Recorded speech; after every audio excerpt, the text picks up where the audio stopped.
like a mystery. Hi, this is Border Crossings. I'm your host, Larry London. And today, I welcome singer-songwriter Alice Peacock to the show.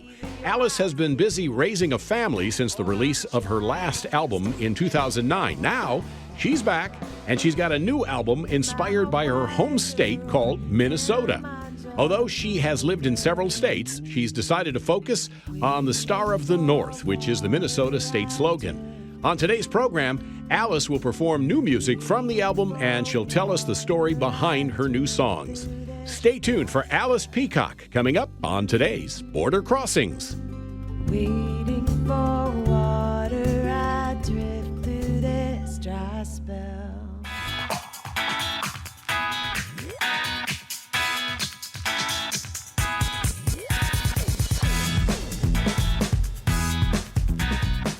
Hi, I'm Larry London. Welcome to Border Crossings. In our studios today, she's on tour for a brand new album. Singer-songwriter Alice Peacock joins us here in Washington, D.C. It's nice to have you in the Voice of America. Nice to be here. Thank you. So let me get this straight. The new album is called Minnesota.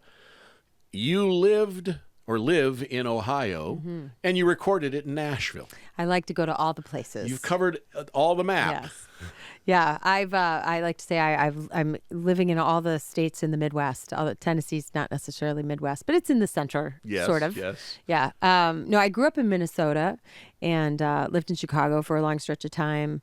Lived in Nashville for a big chunk of time, and then just recently have been in Ohio for just a couple years. So And the songs on the album Minnesota, are they inspired by events in your life, stories, or what's the connection? I think so. You know, I grew up in a small town in Minnesota, and my husband runs a wilderness camping and education foundation, which oversees 2 summer camps.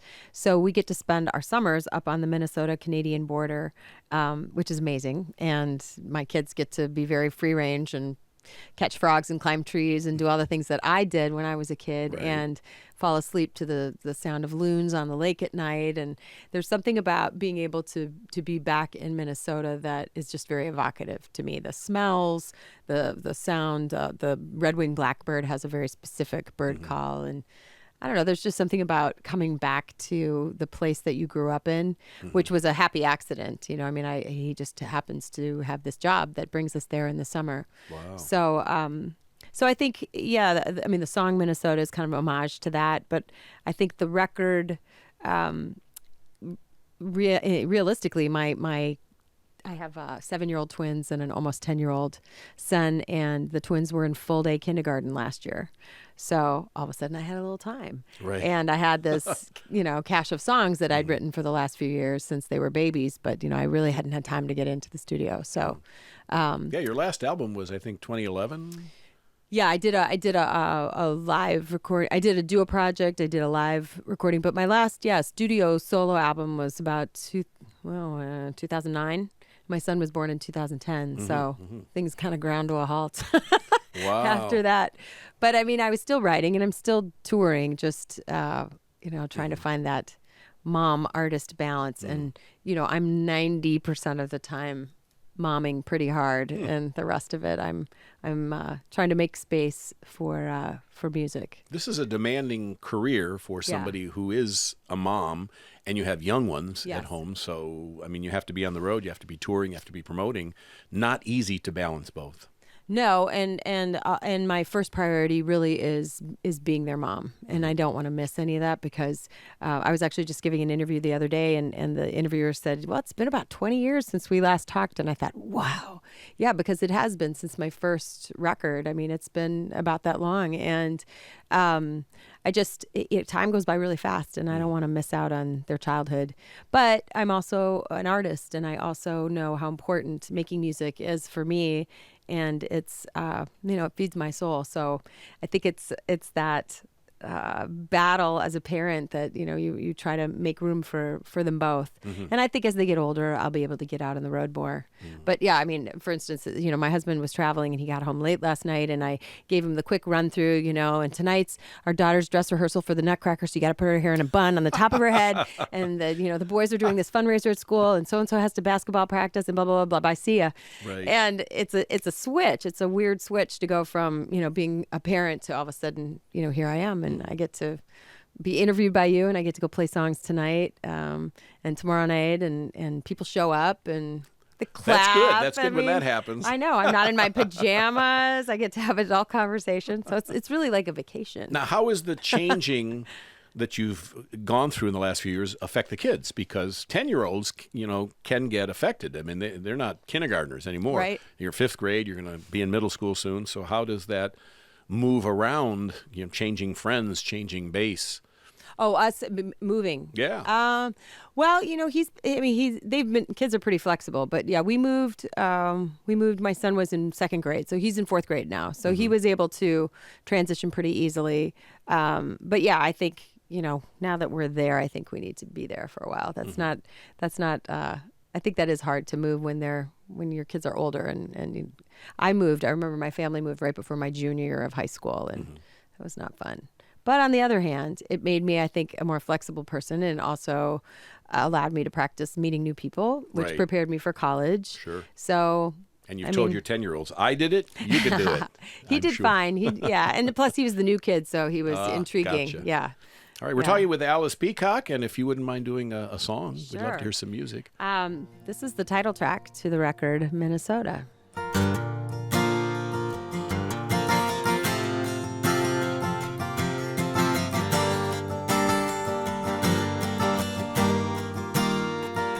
The moon is waxing over the water, a silver path across the lake. A loon is calling to her lover, the sweetest love song ever sang.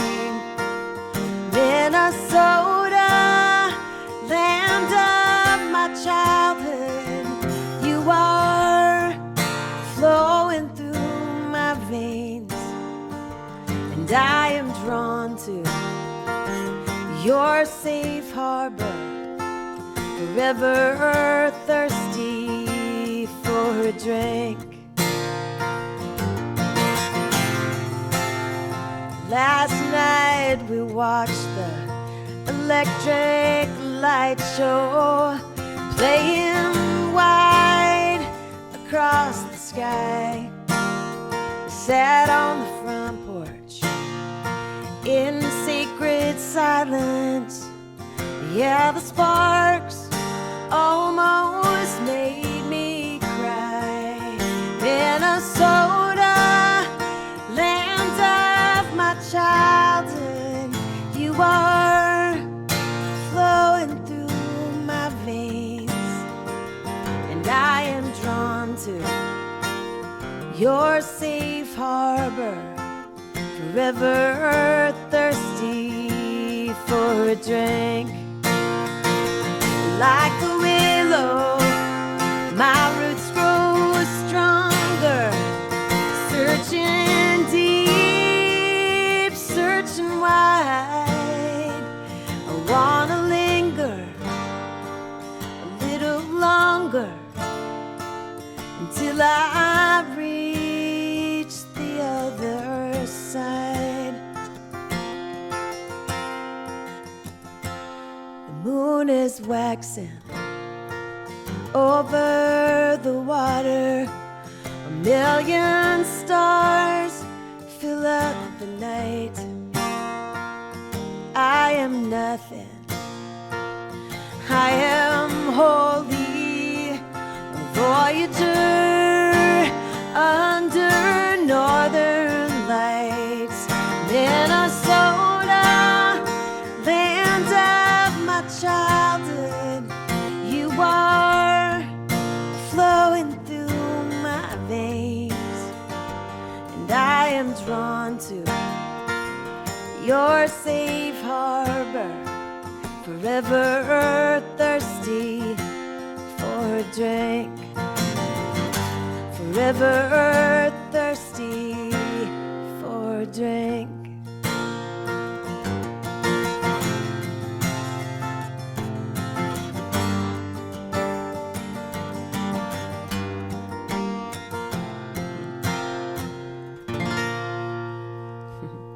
Very nice. Thank you. Very nice. Alice Peacock. I guess you're going to be getting a call from the Minnesota Tourism Board soon. And they Right. want to adopt that song. But that's a beautiful song. Thank you. And so did you record some of this album with Emmylou Harris's band? I did, actually. Oh. So once my kids started full day kindergarten, I had a little bit of time, and Phil Madera is a good friend of mine and a co-writer, and he is in Emmylou's band, the Red Dirt Boys.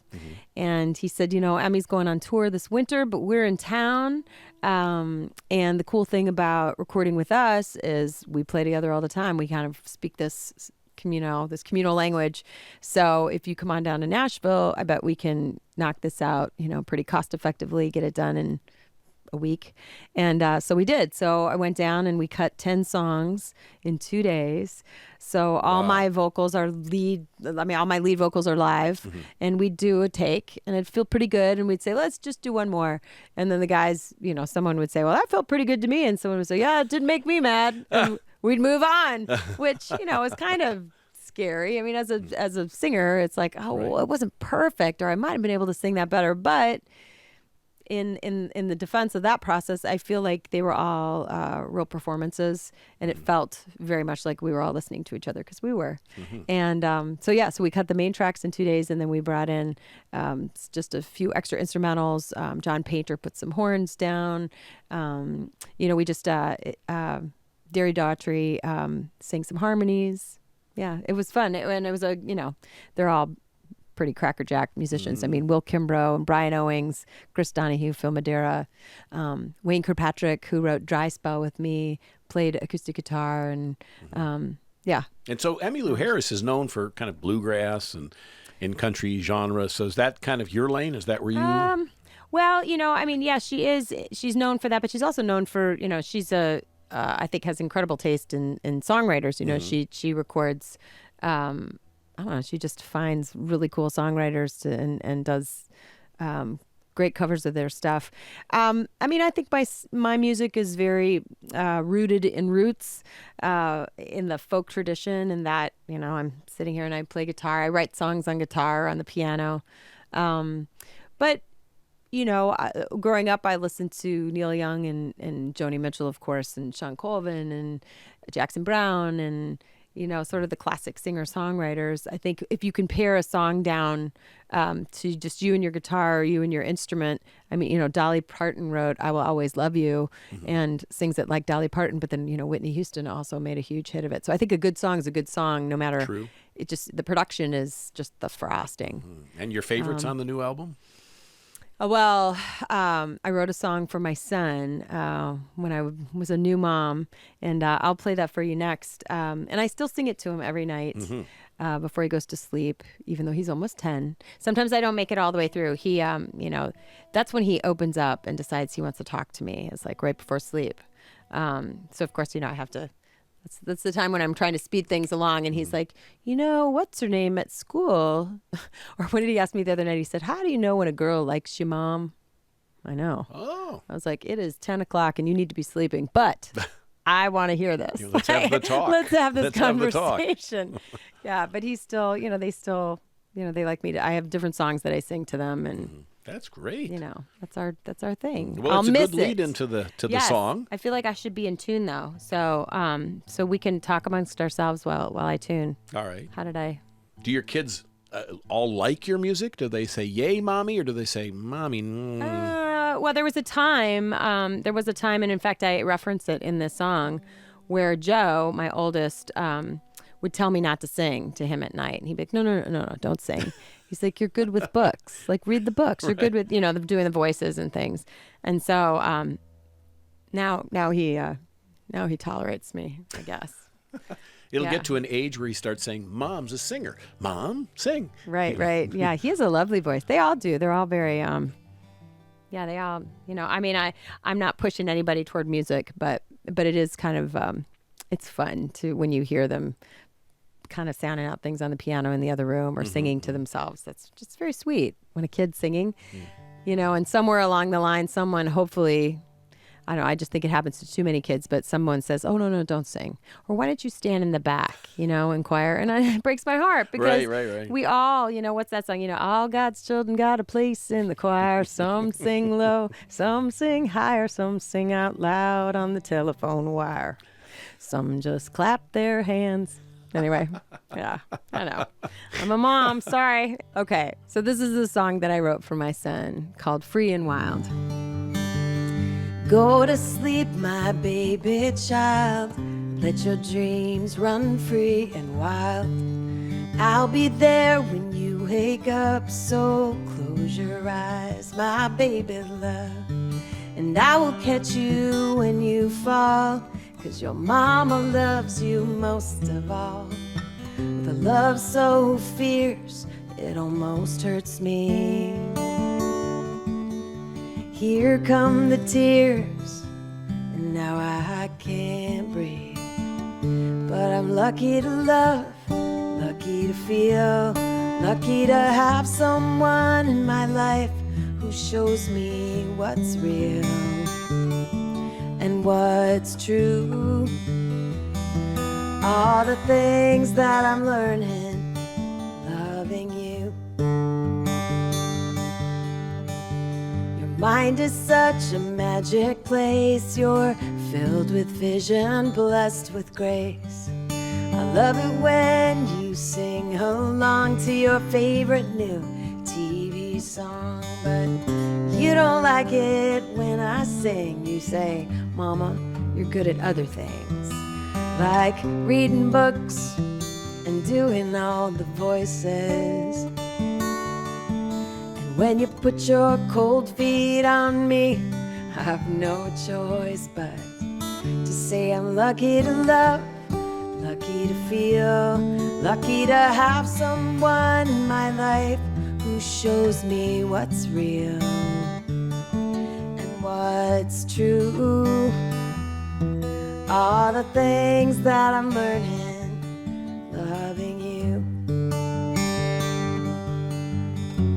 Someday I'll have to let you go.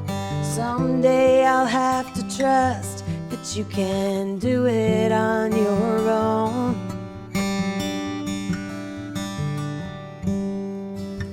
But until then, I'll hold your hand, and someday you will understand.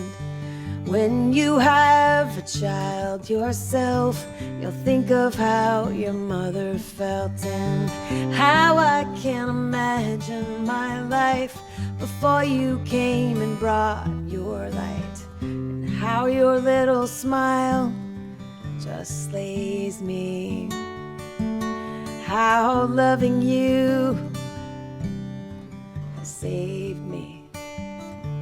I'm lucky to love, lucky to feel, lucky to have someone in my life who shows me what's real and what's true.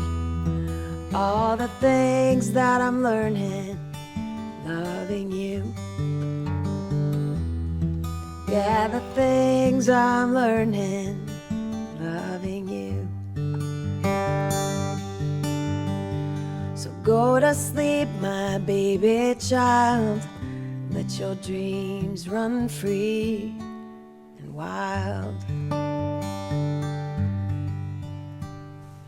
Beautiful. That's a Thank beautiful you. song. Thank you. And does he like it? He does. Does he get to hear you perform it on stage? He has heard a recording of it. Actually, yes, he did come to a show of mine in Chicago a couple years ago, and it was cute. Yeah. Did you tell the audience this was a Well, song I wrote mean, for him? yeah, I know. Yeah, he Put kind of him on the enjoyed it. spotlight? Well, and then he went out afterwards and he helped sell CDs. He was very good at selling CDs for me because as a cute kid at the table, people were like, "Buy a CD, honey." Well, very emotional lyrics, and one of the Yeah. lines in the song was that you saved me. Yeah. So saved you from what? What was going on? Oh, I just, I think being a mom is the best thing I've ever done in my life. Of course, this business, it's, it was my dream always to make music. And like I said, it feeds my soul. But I think, when I was younger, I thought, oh, well, I want to be, famous, or that'll be, I don't know. It's a very, it's a business based on hopes and dreams, and a lot of out there and not a lot of what's right here in front of you. And, I have a lot of friends in the industry who are very successful and not super happy, because, and I just think that it's about finding meaning in your life. And for me, being able to focus on other people besides myself. I'm kind of bored with myself. Although these days it's all about other people. So I'm like, I just want a little time for myself. I mean, I joke about it and say, I go in the bathroom and shut the door, and there's always like hands under the door, or, mom. Well, that's great to mix motherhood with, a career. It's not an easy thing to do. It's to be a parent and to be a performer at the same time. That's quite a skill balancing. And you've been working on this album for 5 years now, since 2015. Yeah, I mean, not the actual recording of it, but the writing. Yeah, it's just been songs that I've written over the years. I did a song a week challenge several years back where we wrote 52 songs. We'd get a song prompt and we'd write a song a week, and that was an important exercise for me because it taught me. I was able to keep up, first of all, and I had, I think the twins were 3 or 4 at the time. So, one thing that's different is I could, if the muse struck, I could get up in the middle of the night and write a song. Well, when you have kids, and especially when they were little, it was like, okay, they're napping. I have 2 hours. This is my window. So it forced me to be much more efficient with my time. And the exercise of writing a song a week taught me that out of quantity will come quality. You're not going to get 52 great songs, but you might get 10, and you might get 5 that you love, and just using that muscle. Also, that the well is never dry. Really it's about just sitting down and being present at your instrument and writing the song. Is that the Real Women, Real Songs challenge? Yes, yeah. Wow, a song a week. A song a week. That's not easy to do, especially maybe you don't have this writer's block. I think all songwriters at some point get to a place where the ideas aren't flowing. Yeah, so then you just have to write the really bad song. That's what you do, and you get it out of the way. I sort of feel like it's like clogging the pipeline. Just get the bad song out of the way. Like I can't write about anything. Whatever it is. I don't know. Just write. And when did you start there's a writing? way through it. I asked my parents this the other day because I heard my daughter in the other room like picking out a song on the piano, and she's 7. And I asked them, I said, was I always writing? Did I just always sound things out? Or was I just like an especially bored kid? Or like, how did you see this happen for me? And they said, well, we always had music playing at home, and you just were always, there were instruments around. And they said, yeah, I think my first song, my dad called it like the Russian song. It was an instrumental, and it sounded vaguely Russian, I guess. But yeah, you start with poetry? Is that how typically songwriters start? No, well, I don't. It's always started with the music for me. So I'll sit down and just be playing something on the piano or the guitar and kind of singing, I call it a dummy lyric in my head, or just kind of whatever stream of consciousness comes to me. And then sometimes that ends up being the title or the theme of the song. And then I flesh out the lyrics around it. But it's almost like channeling the spirit of the song, and then it shows up. I've yet to take a poem or prose and put it to music, but a lot of people do that. It's just, I think for me, it has to just sing well. It has to feel right. Which do you prefer more, the songwriting or the singing? Well, I love to sing and I love to perform, but the writing is the therapy. So I think, they have to go hand in hand. I think, for me, I was a theater major in college, and I loved acting, and I loved being a part of an ensemble and playing off of other people. But I think I really wanted to find out who I was as an artist, and I could do that best by coming up with my own words. And in theater, you're saying somebody else's words. Yes. Which I just, to me, it felt like I wanted to find a more honest expression of who I was or what it was that I wanted to say. I mentioned therapy before. I can't discount that. I think I think songwriting is a form of that, of just working through things. And I'm thankful that I have music, because I think, it's been a great outlet for me to be able to process life. So why did you give up the acting part for the music? Well, for me, for a while I was auditioning during the day, and then I'd be playing gigs at night, and I kind of couldn't choose. And then I started making money in the music world, and and that also felt a little more. That just kind of felt like where I needed to be. But I haven't given up the idea of doing some theater. I mean, maybe I'll do that too. I don't know. There you go. I don't know. Have a little Von Trapp, get the kids involved. We'll put on a show. That's it. The Yeah. whole, I can feel it coming right now, the ideas. Right. Alice Peacock is in our studios, and we're going to ask you to do another song. Sure. All I right. think you're going to relocate. I am going to move over there to the piano, Okay. and I think I'll play something from my Who I Am record. Speaking of songs, this is a song that came really quickly and organically in like a half hour. It was one of those songs where you just sit down, and I sort of felt like the song gods just dropped with it into you. my brain. Yeah. All right, so I'm going to gracefully move over there. This is a song called Time.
Wow, that's beautiful. Thank you. It sounded very much like I could imagine Barbara Streisand singing that song.